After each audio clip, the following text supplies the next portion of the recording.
제 20년 기술월에 내가 수산궁에 있더니 나의 한 형제 중 하나가 두어 사람과 함께 유다에서 이르렀기로 내가 그 사로잡힘을 면하고 남아있는 유다 사람과 예루살렘 형편을 물은즉 저희가 내게 이르되 사로잡힘을 면하고 남은 자가 그 도에서 큰 환난을 만나고 능욕을 받으며 예루살렘 성은 회파되고 성문들은 소화되었다 하는지라. 3절까지 봉독했습니다. 지난번 에스라 내용을 통해서 성전과 제사가 회복되는 그런 내용을 회복시켜 주시는 하나님의 섭리 내용을 우리가 확인을 했습니다. 이렇게 성전이 회복이 되고 제사가 회복되는 것은 하나님께서 이미 언약하신 말씀대로 이루시기 위한 하나님의 섭리였다. 그래서 교재 2965페이지 펼치시기 바랍니다. 2965페이지 제4절 다윗 왕조의 회복 내용이 나오죠. 하나님께서 다윗 왕조를 회복해 주시는 섭리, 그것이 에스라와 에스더 내용이다.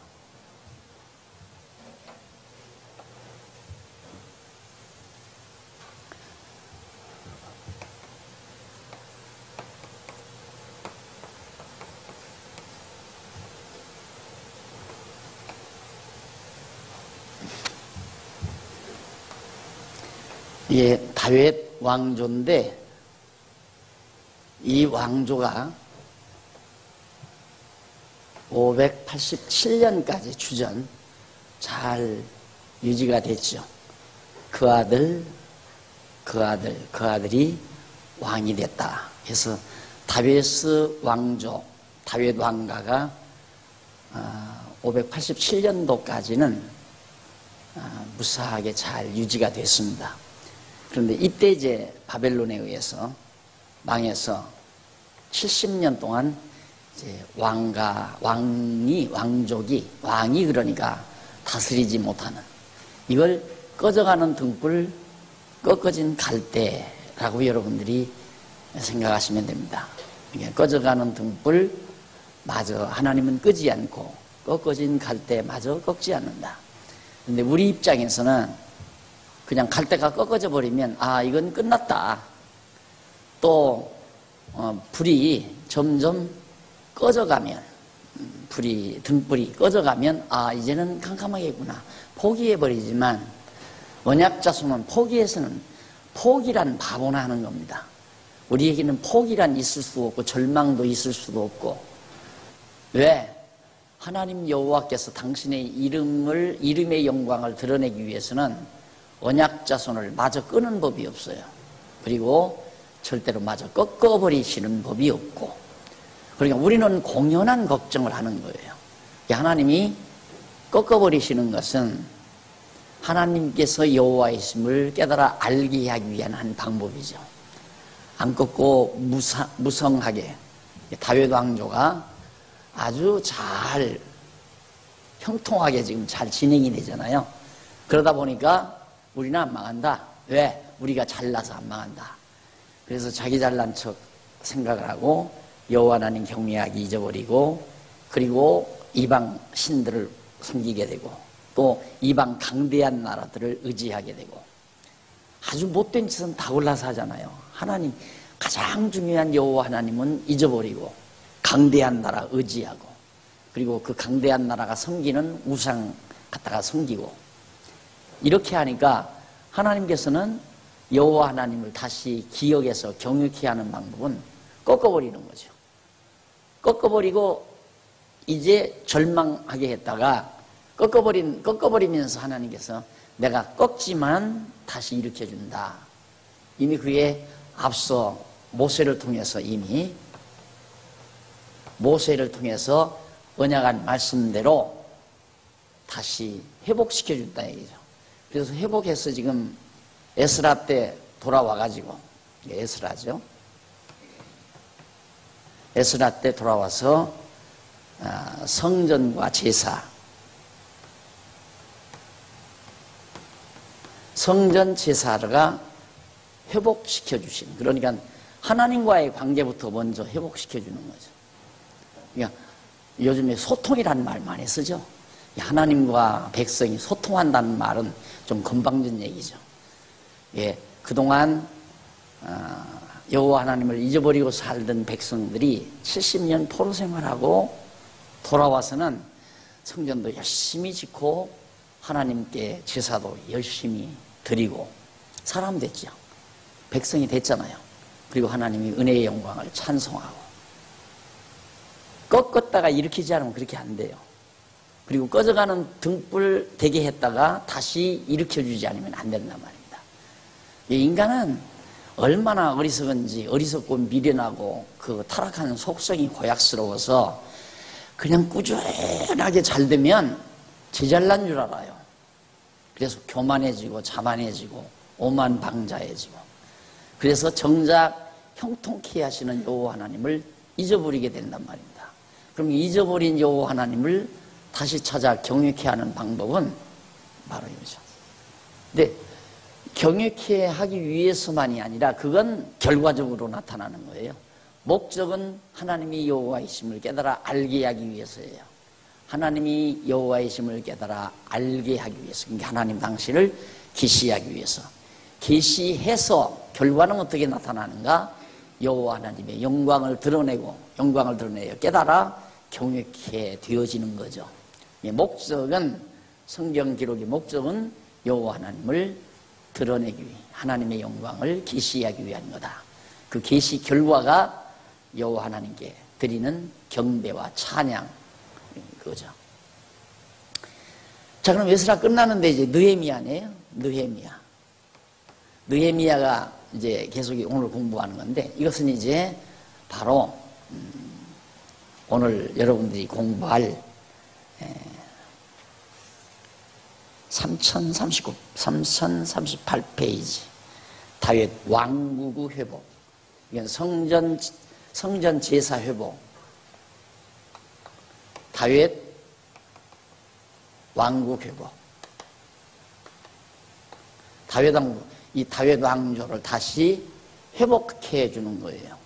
다 망했으니까 회복해야 될 거 아니에요. 그것이 느헤미야 내용이에요. 그 느헤미야 내용 중에 1장에서 6장까지 전반부죠. 13장까지가 있는데 그 전반부는 유다 백성의 귀환과 성과 그 중건입니다. 다윗 왕국 회복 중에 우선 전반부 성곽 회복이죠. 우선 성곽, 나라를 세우려면 성부터 쌓아야 되잖아요. 성을 쌓고 그 다음 성곽 회복을 귀환해서 다시 돌아와서 성곽을 다시 중건하는 내용이 1장에서 6장까지고요. 7장에서 13장은 유다 왕국의 통치, 다스림을 다시 회복해 주시는 섭리입니다. 그러니까 이미 앞서 하나님께서 아브람과 아브람과 이삭과 야곱 열조에게 자손, 땅, 통치, 번창해서 땅을 정복해가지고 다스리게 해주마 언약을 했어요. 그런데 하나님께서 여기서 다 이루어졌잖아요. 자손도 주고 땅도 주고 다스리게도 해줬는데 한참 진행하다가 하나님께서 통치를 할 수 없도록 하나님이 만들어버리죠. 이 꺾어진 갈대예요. 꺼져가는 등불이고 땅덩어리도 다 정복당했어요. 땅도 빼앗기고 백성들도 다 사로잡혀가 버리고 통치도 할 수가 없게 돼버리고, 그러니까 하나님께서 이제 그렇게 되면 하나님이 열조와 언약하신 이 언약, 이 세 가지 언약이 다 위약되잖아요. 약속이 다 위배된다 이 말이죠. 그러니까 하나님은 한 번 언약하시고 언약대로 반드시 이루실 뿐만 아니라 언약을 지키시는 분이에요. 왜?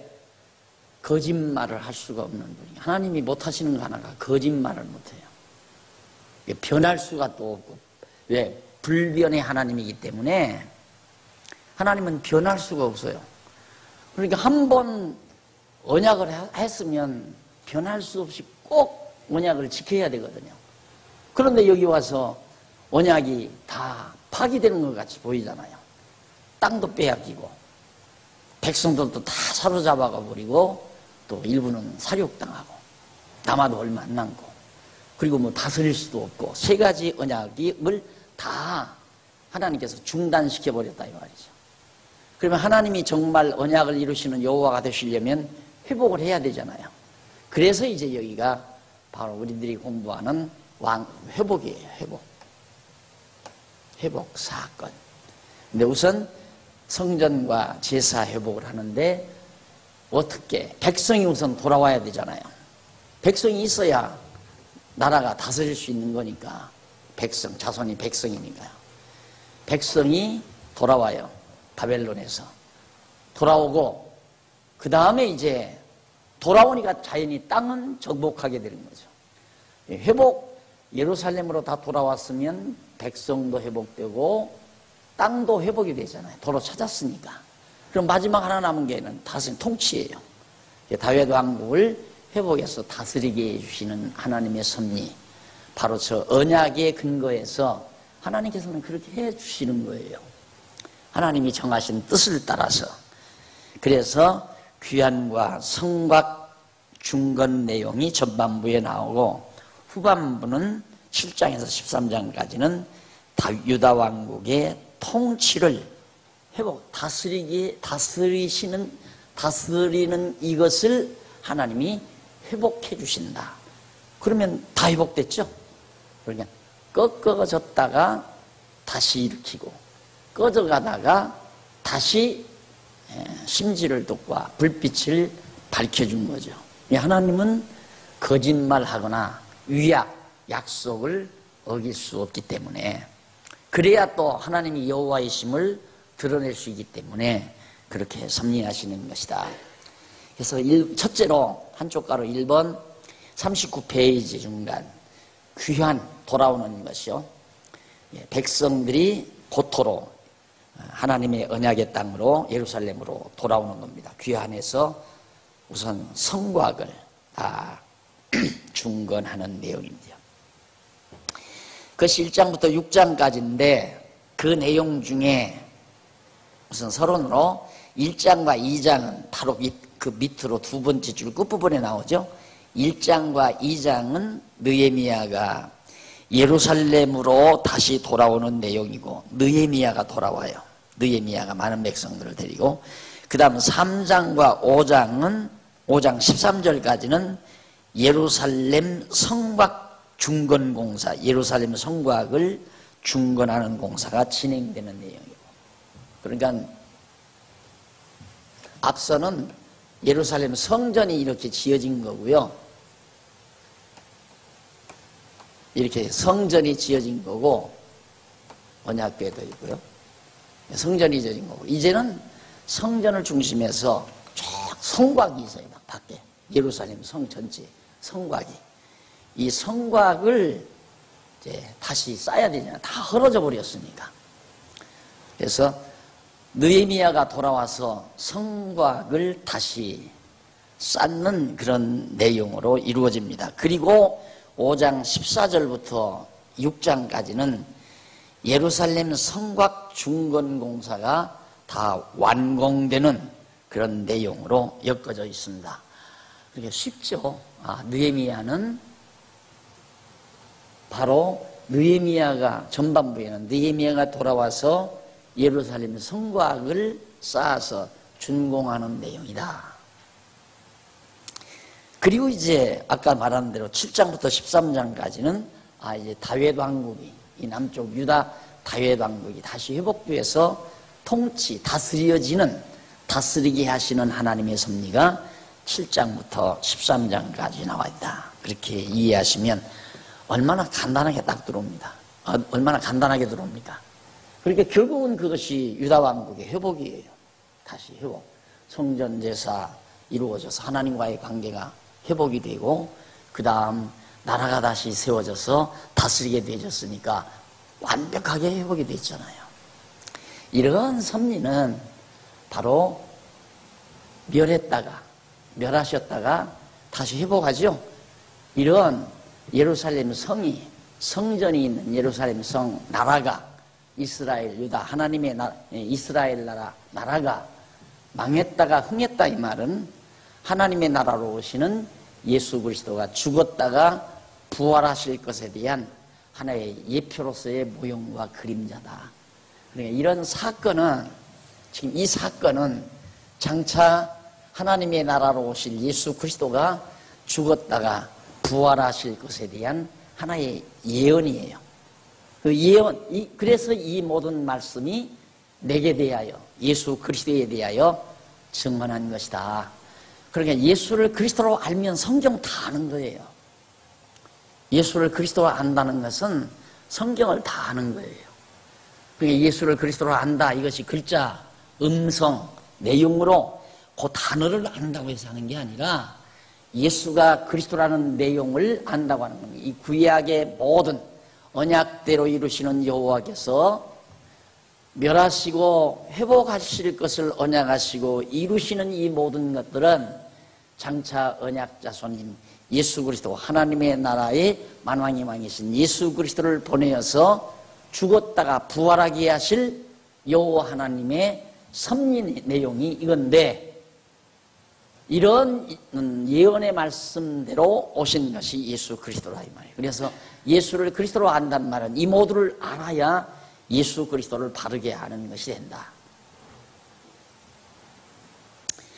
자, 그러면 근본적인 건 우리가 다 정리가 됐으니까요. 우리가 좀 정리를 해보는데, 거기 1절에 보면 하가랴의 아들 느헤미야의 말이라, 여기서 느헤미야의 말이다. 그러면 느헤미야 말이면 하나님만 말이 아니로구나, 이렇게 볼 수도 있잖아요. 네, 느헤미야의 말은 바로 하나님의 말씀으로 우리가 받아들이는 게 아니라 느헤미야를 통해서 하나님께서 이렇게 말씀하는 내용이라 이 말이죠. 자, 그래서 거기 보면 그 성경 본문 말고 네 번째 줄 뒷부분에 보면 말은, 여기서 말한 느헤미야 말이라고 하는 이 말은 히브리 원문으로 다발이라고 하는데, 이는 다른 단어와 연결해서 사용될 경우 기록이다, 기록이라는 의미로 번역이 가능한 단어입니다. 그러니까 말이라는 말보다는 느헤미야가 기록한 것이다 라고 번역하는 것이 훨씬, 잘못하면 이건 느헤미야 말이고 하나님의 말씀이 아니구나, 이렇게 또 자유주의자들이 이 단어 가지고 봐라, 느헤미야 말이라고 그러지 않느냐, 이렇기 때문에 이 다발이라는 말을 다른 말과 연결해서 할 때는 기록이라는 말로도 번역이 가능한 단어입니다. 그러니까 이럴 때에는 느헤미야 말이다라는 말보다는 기록이다라고 번역하는 것이 훨씬 더 좋습니다. 그리고 이제 아닥사스다 왕이 나오는데, 이 아닥사스다 왕은 왕 제20년이라고 하는 건 BC 445년, 예수님 오시기 전 445년이면 보세요. 여기서 여기까지 587년이면 70년을 뺀단 말입니다. 빼게 되면 517년이겠죠. 517년. 근데 예루살렘이 회복될 때는 또 예루살렘이 완전히 함락된 데는 그 뒤 조금 지나서죠. 그러니까 예루살렘 성전이 회복되고 그 다음 느헤미야가 돌아와서 이제 성전이 성곽을 회복시킬 때는 445년이니까 517년에서 445년을 빼면 2년, 죄송합니다. 11년에서 7년. 한 70여 년 지난 이후에죠. 이게 처음 여기서 회복될 때 이 이후로 한 벌써 70여 년이 지난 거예요. 그래서 성전이 완전히 회복되어서 제사가 회복되기까지는 하나님께서 또 한 70여 년 가까이 많은 시련과 연단을 통해서 정말 무너진 성전이 다시 회복되도록 섭리하셨다. 그리고 이제 바로 이어서 이제 느헤미야가 다시 돌아와가지고 성곽을 다시 수축하는 작업이 벌어지게 되죠. 자, 그 다음 넘어가서, 근데 그 3절까지 보면 이제 느헤미야 자기 형제 중 하나가 하나니라는 사람, 하나니가 두어 사람과 함께 유다에서 이르렀기로, 유다에서 돌아왔어요. 두어 사람이 아직 느헤미야가 바벨론 땅에 있는데 두어 사람이 돌아왔는데 그 사람들이 유다 땅에 이 벌어진 이런 모든 사태를 그 사람들은 다 알 거 아니에요. 그러니까 와가지고 느헤미야한테 사실보고를 다 한 거예요. 야, 성전도 다 헐려졌었고 예루살렘 성곽도 다 무너지고 그리고 얼마나 정말 삭막한지 모른다. 이런 말을 전해줬다는 말입니다. 그리고 성의 문들도 예루살렘 성전문이 아니라 이 성곽, 왜 남한산성 성곽 있죠? 그런 성곽이죠. 그런 성곽의 문들도 다 정말 불로 타버리고 이런 이제 비보를 슬픈 정보를 느헤미야에게 알려준 겁니다. 그러자 1장 4절로 11절 보면 느헤미야가 슬퍼하며 하나님께 자복하고 은혜를 구합니다. 4절로 7절 밑에서 네 번째 줄 42페이지 느헤미야가 하나님 여호와께 이스라엘 자손의 범죄함을 자복하는 그런 내용이 거기 나옵니다. 하나님, 우리가 과거에 너무너무 하나님 앞에 잘못했습니다 하고 백성들의 잘못을 느헤미야가 하나님께 자복하면서 8절로 11절 보면 이쪽 43페이지 중간쯤 8절로 11절 아닥사스다 왕 앞에서 은혜 입기를 구합니다. 하나님, 우리가 과거에 너무너무 잘못했습니다. 느헤미야가 하나님 앞에 잘못하고 잘못을 회개하면서 느헤미야가 하나님, 아닥사스다 왕, 이때 이제 아닥사스다가 왕으로 있을 때예요. 이 왕에게 은혜이기를, 좀 왕에게 은혜를 베서 나도 정말 바벨론으로 돌아갈 수 있는 길이 열리게 해달라. 그런 내용이죠.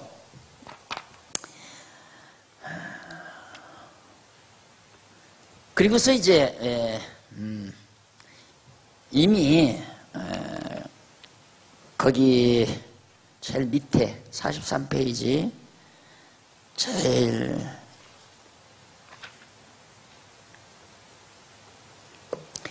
밑에서 네 번째 줄 뒷부분에 보면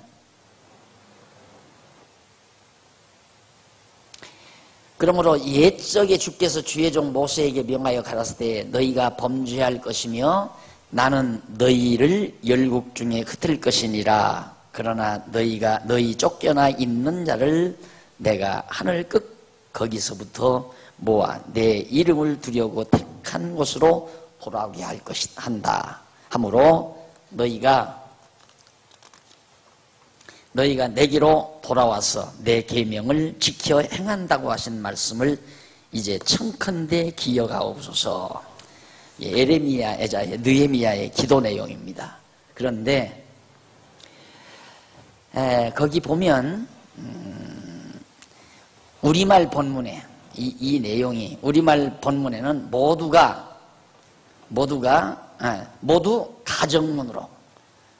가정문으로 그렇게 표기가 됐는데 한번 보십시다. 8절에 보면 옛적에 주께서 주의 종 모세에게 명하여 가라사대 만일 이 가정문이죠. 만일 너희가 범죄하면 내가 너희를 열국 중에 흩을 것이고 만일 내게로 돌아와서 내 계명을 지켜 행하면 너희 쫓긴 자가 하늘 끝에 이를지라도 내가 거기서부터 모아 내 이름을 두려고 택한 곳으로 돌아오게 하리라 하신 말씀을 이제 청컨대 기억하옵소서. 이게 이제 느헤미야가 했던 기도 내용이거든요. 그러니까 느헤미야는 이미 레위기 모세 때 레위기 26장에서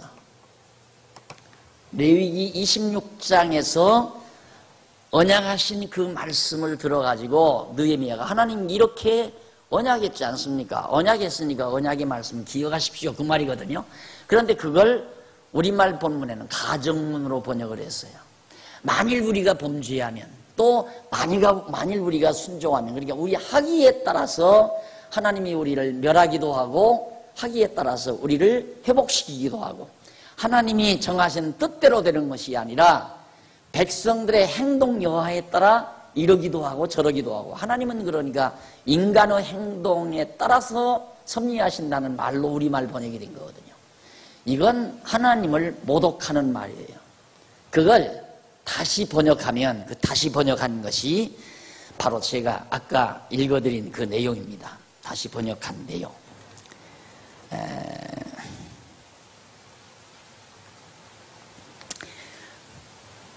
가만히 있습니다.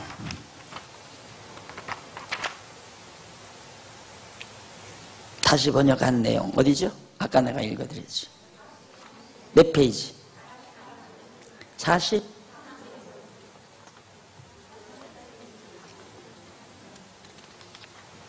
네, 죄송합니다. 8절부터 나오죠? 내가 이 책이 넘어가 버렸네. 아닌데? 네. 43페이지 밑에서 네 번째 줄 뒷부분. 그러므로 본문은 앞에서 지금 우리말 성경대로 그렇게 번역하면 안 된다. 만일이라는 말을 쓰면 안 돼요. 하나님께는 만일이라는 말이 하나님과 안 어울려요. 인간에게는 만일이라는 말이 어울리죠. 그러나 절대자 하나님에게 만일이라는 말과 하나님의 절대성과는 전혀 어울리지 않는 단어예요. 그런데 그 만일이 히브리 말로 임이라는 말인데, 임이라고 하는데 지난번에도 말씀드렸지만 틀림없이 만일 이렇게도 번역할 수 있고 반드시 틀림없이 이렇게 번역할 수도 있어요. 그러니까 만일이라고 번역하면 안 되죠. 틀림없이 반드시 이렇게 번역이 돼야죠. 그래서 다시 번역한다면 내가 번역한 거예요. 그러므로 본문은 옛적에 주께서 주의 종 모세에게 명하여 가라사대 너희가 범죄할 것이며, 반드시 범죄한다 이 말입니다. 너희가 범죄할 것이며 나는 너희를 열국 중에 흩을 것이니라. 너희가 범죄할 것이므로 내가 흩을 것이다. 그러나 너희 쫓겨나 있는 자를 내가 하늘 끝까지 거기서부터 모아 내 이름을 두시려고 택한 곳에 돌아오게 하므로 너희가 내게로 돌아와서 내 계명을 지켜 행하게 된다고 이미 모세를 통해. 이거 확정적인 얘기 아니에요? 그러니까 가정적인 것과 확정적인 것과는 하늘과 땅 차이죠.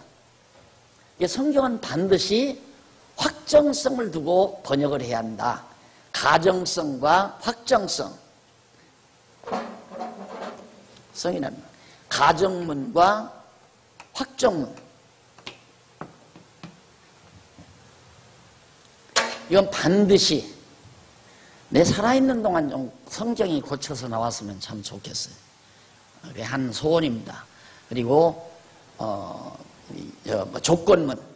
조건문과 확정문, 가정문 및 조건문.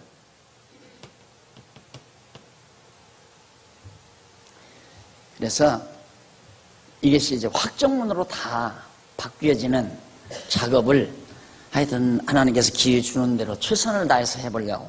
이제 우리 어제 총회에서 우리 총회사 하나는 바른 성경 쓰기로 이미 거의 결정이 났어요. 바른 성경. 우리 새로 나온 바른 성경. 그 바른 성경도 이게 아직 정리가 안 된 거예요.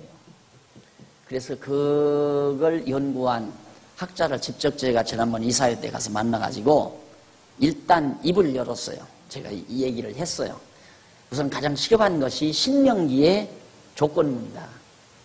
이 조건문이라고 하는 건 하나님의 절대성과 어울리지 않는 건데 이런 문제 어떻습니까? 그러니까 깜짝 놀라더라고요. 아, 그렇습니까? 그러면서 제가 한번 연구해 보겠습니다. 얘기가 거기까지는 됐습니다. 그렇게 되면 이제 정리가 되면 다음 성경 다시 손질할 때에는 저게 수정이 될 겁니다. 이런 것들이 얼마나 중요한지 모르죠. 이렇게 분명히 하나님께서 확정적으로 모든 일을 정해놓으시고 정한 대로 언약하셔서 언약대로 이루시는 하나님인데 그걸 못 보니까 전혀 히브리어 원문과는 전혀 관계없이 가정문이나 조건문으로 번역해 놨다는 것이 참 안타깝고요. 정말 이런 것들이 또 우리들이 해야 될 중요한 작업이 아닌가.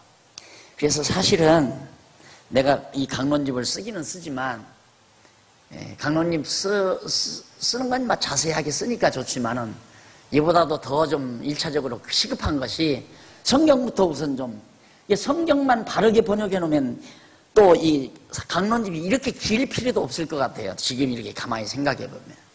그래서 우선 성경 완전하게 이제 어느 정도 이렇게 가정문과 조건문이 확정문으로 바뀌어 놓으면은 훨씬 더 심플하게 아주 더 축소해서 그렇게 성경 강론집을 이렇게 정리할 수도 있겠다 하는 생각을 많이 해봅니다. 자, 그래서 그 부분을 여러분 신경을 좀 쓰시고요. 그러니까 느헤미야가 기도하는 것도 전부 하나님의 언약을 대되는 거예요. 그러니까 하나님이 꼼짝 못 해야 되잖아요. 하나님을 이겨먹어야, 야곱이 하나님을 이겨먹듯이 이겨야 이루어지는 거 아니겠어요? 그러면 야곱이 하나님을 이겨먹은 게 왜 이겨먹었느냐 하면 야곱도 언약을 근거해서 이긴 거거든요. 하나님 다 화란으로 갈 때 베델에 나타나서 나한테 뭐라고 했습니까? 하늘의 별, 바다의 모래알처럼 다 많게 그렇게 다 언약하셨는데 지금 형님이 와서 날 죽이려고 합니다. 하나님 언약 다 이거 만약에 형님이 에서가 와서 날 죽여버리면 하나님 언약이 다 숲으로 돌아가는 거 아닙니까? 그 말이에요. 그러니까 야곱이 이긴 거예요. 하나님을 이기는 거예요.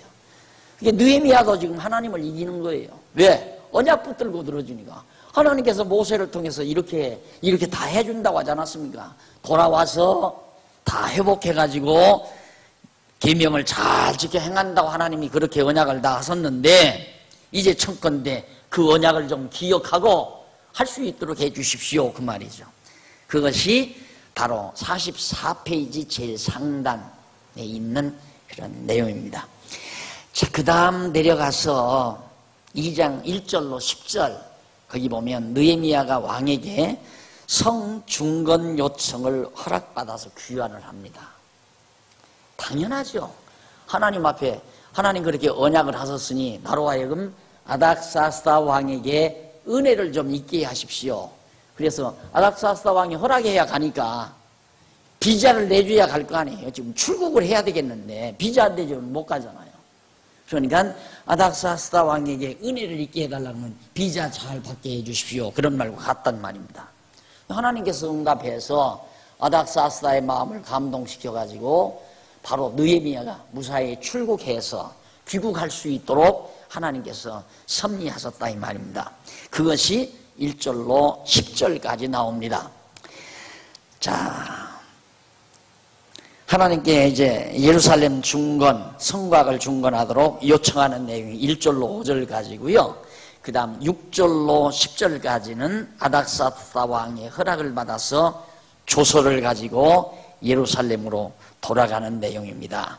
조서, 그 조서는 아닥사스다 왕의 조서입니다. 한번 거기 볼까요? 6절 보십시다.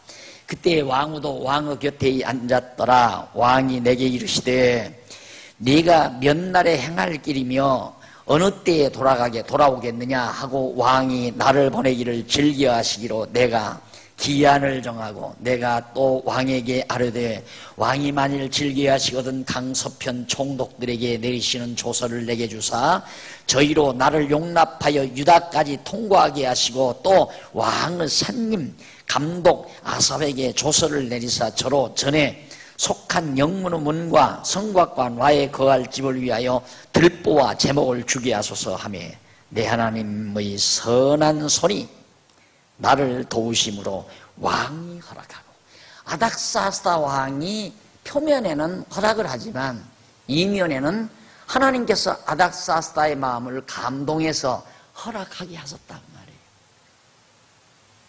그러니까 우리가 하나님은 안 보이잖아요. 안 보이니까 되어지는 일마다 하나님이 해주셨다는 말을 우리 잘 안 하죠.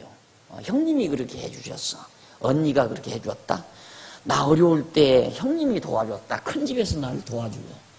그래서 인간에게 고마운 마음은 가져도 근본적으로 그렇게 하도록 섭리하신 하나님에게는 감사한 마음이 없다니. 그래서 인간끼리 서로 갈등을 가지고 사는 거예요. 근본적으로 알면 인간끼리 갈등할 거 하나도 없어요. 예를 들어서 누가 내 돈 떼먹고 도망갔다. 그럼 나쁜 놈이다. 그러면 안 돼요.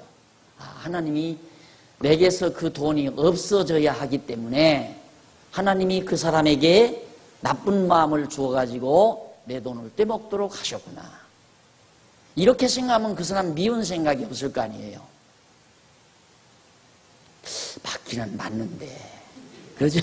웃는 사람이 다 지금 그렇게 생각은 해도 그렇게는 못할 것 같다, 이런 생각이 들죠. 근데 그렇게 생각해야, 진짜 생각해야가 아니라 벌써 그렇게 생각하는 사람 마음에 평안이 있어요. 누구한테 배신당했다, 다 그거 쓸데없는 소리예요. 배신은 무슨 놈의 배신이에요? 하나님이 나로 하여금 나를 나되게 하기 위해서 그 사람으로 하여금 내 곁을 떠나가게 하신다, 이렇게 생각하면, 예를 들어 누구 할까? 누구 지적하기가 곤란해. 우리 장안중앙교회 도망갈 사람이 없는 것 같아. 혹시 있을지도 모르지. 우리 장안중앙교회 욕하고 다른 교회로 갔다. 그부터요, 목사가 제대로 말씀을 깨달으면 나쁜 인간, 그렇게 인간답지 못해, 야 더럽다 인간, 이럴 필요 하나도 없는 거예요. 하나님이 그 마음 가운데 그런 마음을 주어서 가게 하셨다. 그럼 간 사람 비울 것도 없고 거울 것도 없고, 그 다 하나님이 주관해서 해가시는 거니까. 이것이 지혜예요.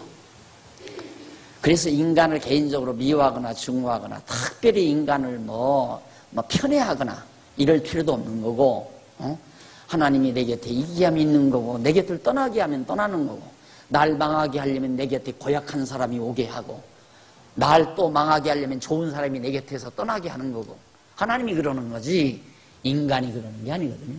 그런데 우리는 하나님을 재놓고 인간끼리에서 생각하니까 인간끼리 양속이 되고 적이 되고 미워하고 증오하고 시기하고 질투하고. 그럼 하나님은 어디로 가셨어요? 자, 보세요. 느헤미야가 아닥사스다 왕이 보통 구하는 게 아니에요. 조서문 하나 주십시오. 날 보내주시려면. 그 조서문이 뭐냐면, 자, 바벨론에서 여기 예루살렘까지 이렇게 오려면 얼마나 많은 그런 속국들을, 바벨론에 속한 속국들을 거쳐올. 그러니까 각각 지역마다 누가 있느냐면 총독들이 있잖아요. 총독. 우리나라에도 일본 총독이 와서 다스렸듯이. 그렇게 이 나라들을 다 거쳐야 되는데, 가다가 너희는 어디로 가? 그리고 다 뒤져가지고 돈을 뺏는다거나 묶어서 감옥에 가둔다거나 못 간다고 말이에요. 그리고 여기 가서 할 일이 너무 많은데, 집을 지으려면, 성곽을 쌓으려면 돌도 필요하고 나무도 필요하고 또 자기 집 지으려면 여러 가지 경비도 필요하고 그러는데, 그걸 다 요구한 거예요. 아닥사스다 왕에게. 여기 무사히 갈 수 있도록 왕의 조서 한 장만 주면 내가 편안히 가서 여기 가서 성곽을 짓는데도 모든 자재들을 순조롭게 내가 다 들여올 수 있고 형통하게 일을 할 수 있겠습니다. 근데 그걸 허락해 줬다고 말이에요. 근데 그걸 허락해 줬는데 느헤미야가 어떻게 기록하느냐면, 아까 어디죠? 몇 절이에요? 네. 자, 7절부터 내가 또 왕에게 이르되 왕이 만일 즐겨하시거든 나로 하여금 예루살렘으로 돌아가시는 것을 좋아하시면, 허락하시면 강서편 총독, 강서편이란 여기가 유브라데강, 티그리스강 강이 있잖아요. 강 서편. 이 지역에 있는 총독들, 모든 총독들로 하여금 어떻게 강서편 총독들, 여러 총독들에게 내리시는 조서를 내게 주사 저희로 나를 용납하여 유다까지, 예루살렘 유다 땅까지 무사하게 통과하게, 통행증, 그런 건 여권 잘 갈 수 있도록 해 주십시오. 또 그것만 요청한 게 아니라 8절 왕의 산림 감독 아삽에게 조서를 내리사 저로 전에 속한 영문의문과 성곽과 나의 거할 집을 위하여 들보 제목을 주게 하옵소서. 별걸 다 취할 가라고 허락하는 것만도 황송감사한데 뭐 자잘구리하게 그렇게 하나 요구를 했는데 내 하나님의 선한 손이, 참 좋죠. 내 하나님의 선한 손이,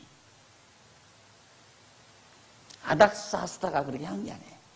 내 하나님의 선한 손이 나를 도우심으로 왕이 허락하고, 하나님이 허락하게 했다 이 말이에요.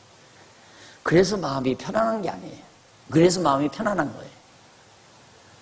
우리가 복지관 이거 낼 때 복지관 신청한 지가 지금 횟수로 3년이 됐어요. 저는 항상 그래요. 복지관 신청을 하면서 하나님의 뜻이면 되고 아니면 안 된다. 뭐 돈을 써야 됩니다. 그래도 찾아가야 됩니다. 아니 목사님이 한번 구청에 가십시오. 시청에 가십시오. 안 간다. 근데 시청에서 나를 오란대요. 그래서 할 수 없이 나를 오란다 그러니까, 목사님하고 좀 오란다 그러니까, 오라는 건 뻔한 거 아니에요? 그런데 오라는 이유도 다 아는데, 패스포드를 안 가지고 갔어요, 내가. 일부러. 왜 오라겠냐고 가서 물어보려고. 뭔 얘기하면, 아이고, 허락 안 하면 우리는 안 집니다. 복지관 안 합니다. 이렇게 해서 우리 교회 노인 어른들도 많고, 이런 문제로 우리가 정말 어렵지만 성도들이 연보해서 하려고 그러는데, 정부가 하지 말라면 하지 말아야죠. 그만하고 오려고 갔거든요. 그랬더니, 받아가지고, 휴가 받아가지고, 여름 휴가 받아가 간다고 없다고 그러더라고요. 아이고, 얼마나 속이 시원하던지. 그리고 왔거든요. 내일 모레 나온대요. 내버려 두잖아요. 로비 못하게 하고, 하지 말라고. 왜? 하나님이 우리로 하여금 그 일을 하게 하시려면, 담당자 마음 움직여서 주고, 우리가 지금 신학교도 그러잖아요. 우리 신학대학원 대학도. 그것도 하나님 뜻이면 된다 그러지, 돈을, 누가 그러는데, 2억만 드리면 그냥 깨끗하게 나온대요, 2억만. 2억 있으면 장모님들하고 가서 온천 가서 떡 먹고 논다네, 소. 안 해요. 하나님 뜻이면 돼요. 그냥 요청해요. 요청해놓고 하나님 뜻이면 관계자들 마음 움직여서 도장 꽝꽝 찍게 만들어요. 그러니까 마음 편안하지. 안 그러면 이걸 누구를 만나야 되나, 어디다가 돈을 넣어야 되나, 어디에 손을 잡아야 되나, 이거 한도 끝도 없죠. 인생은 그렇게 사세요. 이제 공부하면, 성도대학 나오면 그렇게 인생을 사시라고. 그래야 성도대학 나온 보람이 있어요. 대학장님 여기 오셨나? 여기 대학장님 여기 이번에 세미나 때문에 오셨는데, 대학장님 대학장님 여기 계시네. 대학장님 이름으로 졸업장 받아봤댔자 어디 취직하는데 하나 알아주지도 않아요.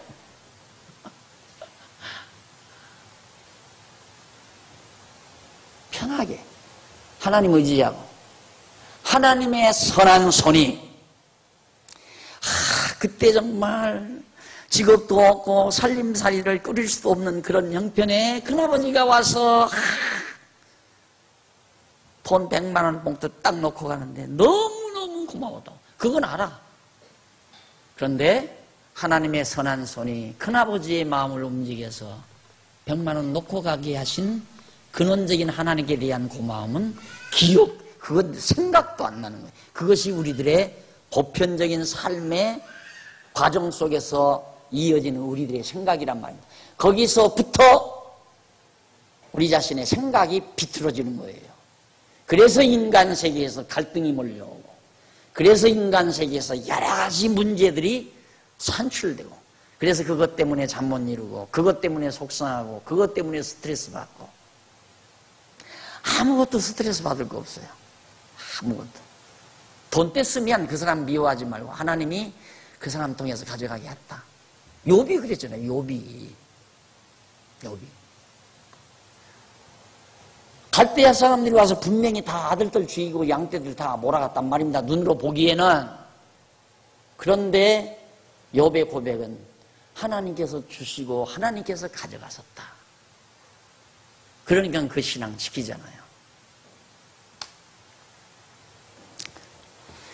자, 이제 사학이 공부하는데 여기서 그냥 여러분들에게 너무 강조가 아니라 너무 소중한 부분이기 때문에 제가 조금 악센트를 높이는 겁니다. 쉽게 되는 거 아니에요. 성도대학 4년, 8학기 공부했다고 다 되는 것도 아니에요. 배우고서 기억하고 살아가면서 코방아 찍고 가만히 앉아서 또 생각하는 거예요.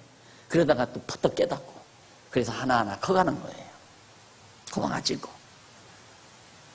미련한 개가 그러잖아요. 미련한 개가 명절날 그냥 이 상에서 떨어지는 거 저 상에서 떨어지는 거 다 주워먹고는 배가 이만해가지고 이게 소화가 안 되거든요. 그렇게 저 구석에 가서 막 전부 다 토해내놓고는 멀리 앉아서 가만히 앉아서 쳐다보고 있고. 그럼 가서 먹지 말아야지. 그걸 왜 또 먹어요? 생각해서 깨달으면 내가 생각의 출발점이 잘못됐구나. 하나님께서 나를 나되게 하시려고 그렇게 섭리하신다 생각을 하고 하셔야 됩니다. 안 그러면요, 친구 하나한테만 배신을 당해도 하룻밤이 옵니까? 진짜 생각할수록 막 여기서 끓어오르죠. 열이. 가슴에서 열이 확 치받으면 머리가 막 화끈화끈하잖아요. 그러는 동안에 뇌파가 막 망가지는 거예요. 막 사정없이 막 맞아요. 가슴에 속에 심장이 열받으면 안 됩니다. 심장에서 장작불을 데피면 머리가 뜨거워져요. 머리가 뜨거워지면 뇌신경파가 전부 파괴가 돼요. 사정없이 파괴가 돼요. 감사와 감격 속에 살면 다이돌핀 생산된다고 하잖아요. 그러니까 우리가 성도대야 우습게 알면 안 돼요. 진짜. 한마디 더 볼까? 세상에서 이런 대학은 없어요. 이런 진리를 교육 내용으로 하고 학교를 경영하는 학교는 이 세상 없단 말입니다. 오직 유일하죠. 내 말이 아니잖아요. 성경에 있잖아요. 하나님의 선한 손이. 그렇게 해서 느헤미야가 돌아와가지고 예루살렘 성곽을 아주 형통하게 순순히 잘 진행이 됩니다. 그의 10절까지 나와 돌아오게 예루살렘으로 일단 돌아오죠. 그리고 11절로부터 16절 2장 11절로 16절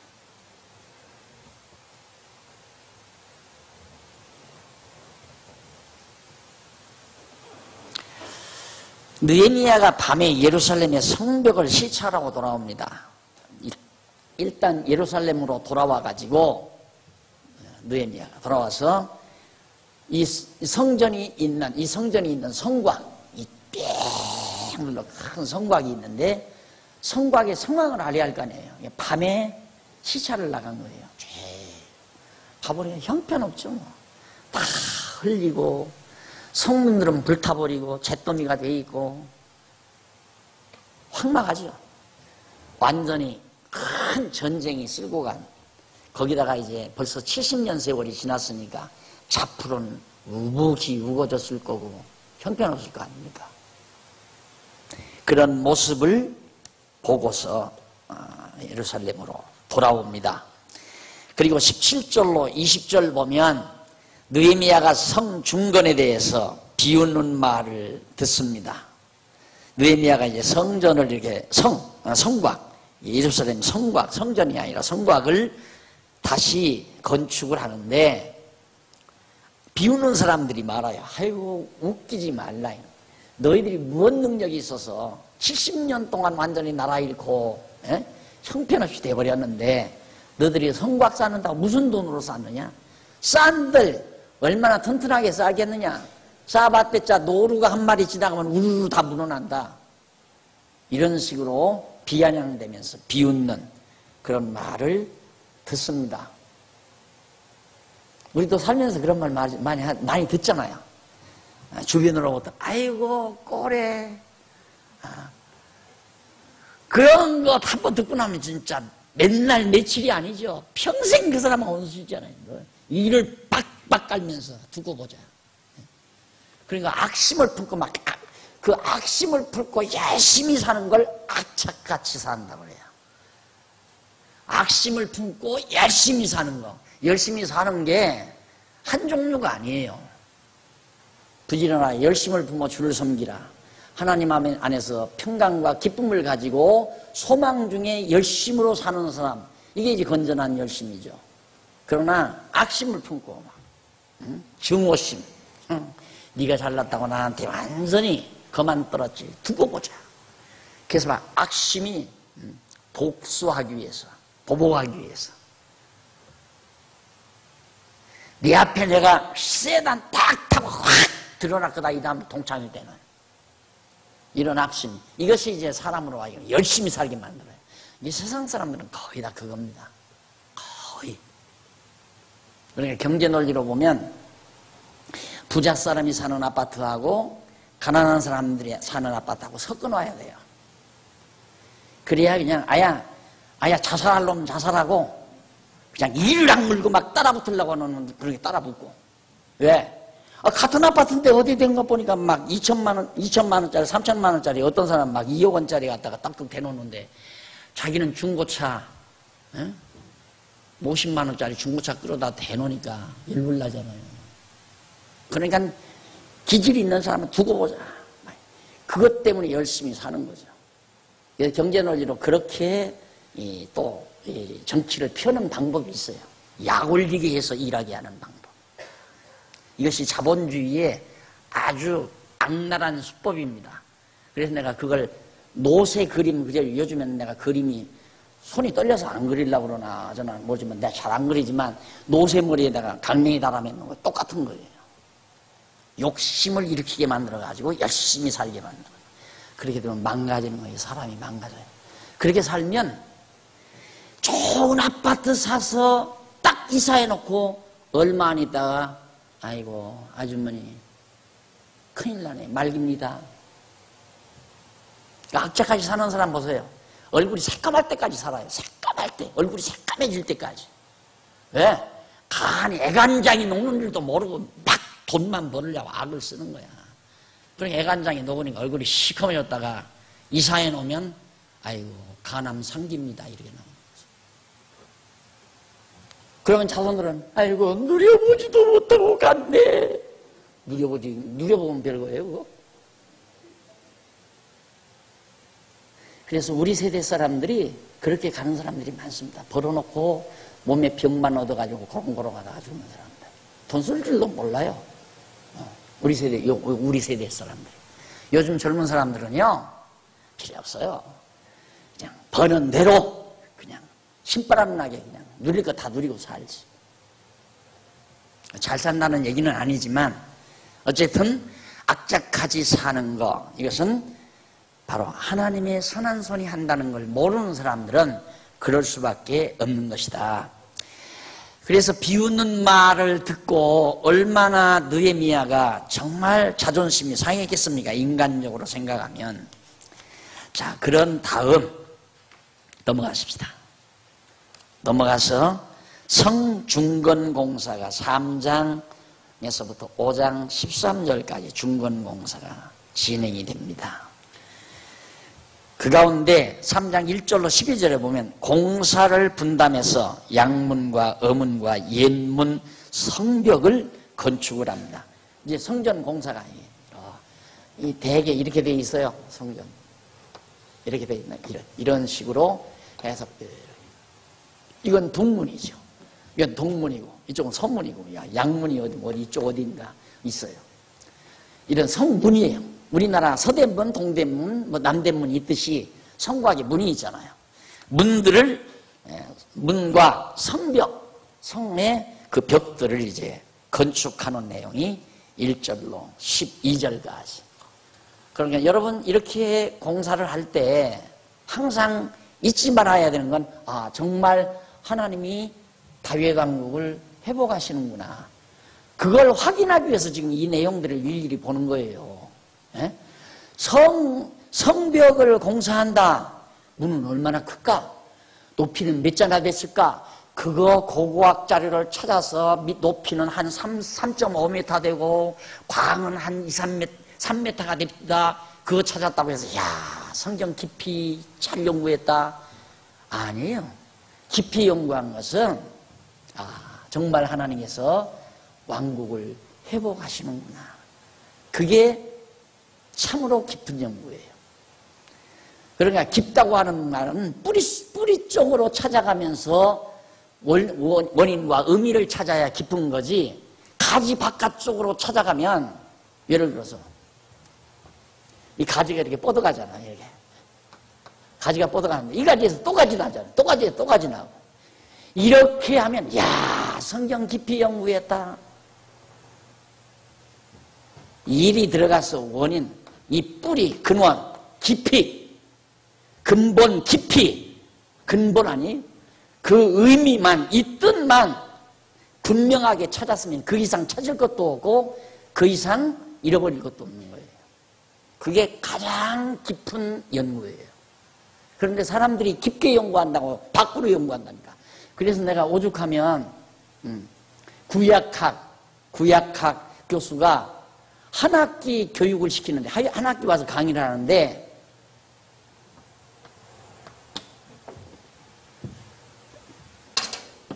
이 욤이라는 말이에요.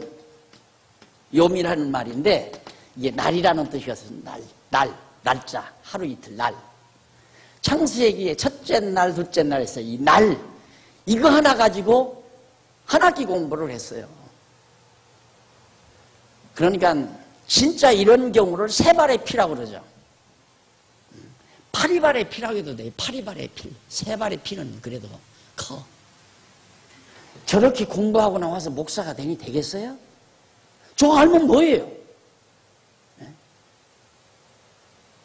그러니까 깊게 연구했다는 말은 이쪽으로 찾아서 근원을 찾아가야, 그러니까 하나님이 여호와이심을 드러내기 위한 그 근본으로 찾아서 연구해야 깊은 연구지, 그걸 드러내기 위해서 역사한 가지 쪽으로. 물론 연구할 수 있죠. 느헤미야가 그 당시에 성을 쌓고 그 다음 이제 성을 쌓는데 느헤미야가 쌓은 성의 위치가 어딘가 발굴을 해서 고고학 자료 발굴단이 가서 발굴을 해보니까 솔로몬 때 쌓은 것은 이쪽으로 요만큼 쌓았는데 느헤미야 때 쌓은 것은 더 넓게 해서 자리를 잡아가지고 이렇게 했더라. 그래서 면적은 솔로몬이 쌓았던 성곽의 면적보다 느헤미야가 쌓은 성곽의 면적이, 성의 면적이 한 2.7배쯤 되더라. 1.7배쯤 되더라. 연구 많이 했다. 그거 하려고 고고학자가 돼가지고 가서 꽃갱이 들고 파고 돈 들고 그러는 거예요. 그거 알면 뭐예요? 몇 배가 더 된다면 뭐 하느냐 이 말입니다. 그거. 차 마실 시간 다 됐네. 커피 한잔 하고 하십시다.